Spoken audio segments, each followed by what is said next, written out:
Après tant de difficultés, tant de problèmes, Yaakov demande enfin de la tranquillité. Vayeshev Yaakov.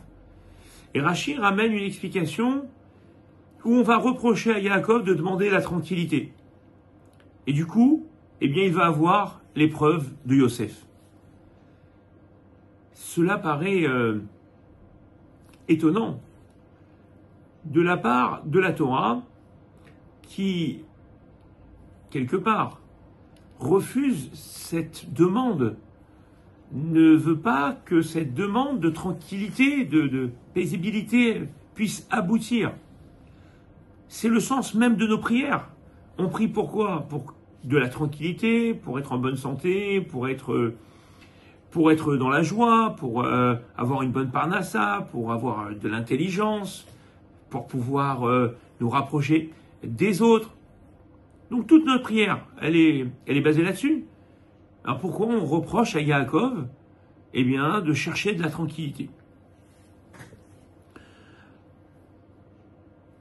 On peut accentuer la question en se disant que Yaakov n'a pas demandé de la tranquillité pour aller sur les îles Galapagos ou pour aller bronzer quelque part à Ibiza, mais bien pour pouvoir s'occuper de sa famille, pour pouvoir étudier, pour pouvoir grandir.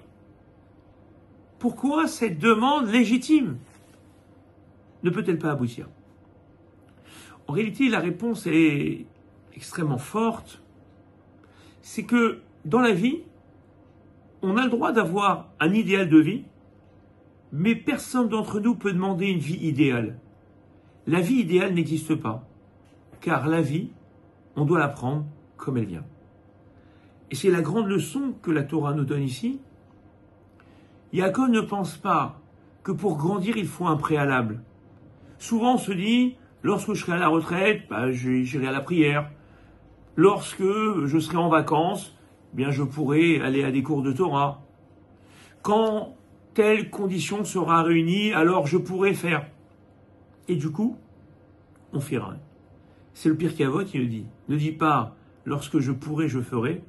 Peut-être que tu n'auras jamais de temps. Peut-être que tu ne pourras jamais. Il faut, au quotidien, prendre la vie comme elle vient et, en fonction des situations qui sont les nôtres, eh bien, s'adapter et pouvoir, eh bien, traverser parfois la difficulté, parfois l'épreuve, parfois l'emploi du temps chargé, mais se dire, non, malgré mon emploi du temps, je vais quand même prier, je vais quand même du temps pour étudier, je vais quand même trouver du temps pour ma famille, pour ma femme, pour mes enfants, pour mes amis, pour pouvoir, eh bien, faire des commandements et des mitzvot. Et cette idée-là, elle est très forte dans cette paracha, car comme vous avez pu le constater, la paracha entière commence par un vav, sauf sur 8 versets. On retrouve exactement la même configuration avec la Megillat Ruth, où il y a tout commence par le vav, sauf 8 versets. Pourtant, et pourquoi ce vav-là? Parce que vav, ça veut dire vaille. Vaille, c'est malheur. En effet, c'est une des parachas où on pleure le plus. Yaakov pleure parce qu'il a perdu son fils. Yehuda pleure parce qu'il va perdre ses 2 enfants. Yehuda va être en deuil parce que, eh bien, il va fauter. Les autres parce qu'ils ont vendu leur frère. Et ainsi de suite. Tout le monde pleure dans cette paracha. Il y a beaucoup de pleurs qui se font. C'est assez anxiogène. Et Dieu dit, mais pourquoi pleurez-vous? Je suis en train de faire naître le Mashiach. Effectivement, c'est dans cette paracha que le Mashiach naît.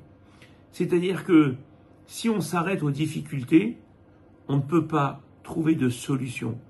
La solution, la rédemption, vient avec parfois des épreuves, parfois des douleurs, mais parfois dans le plus grand des bonheurs, dans la plus grande des joies.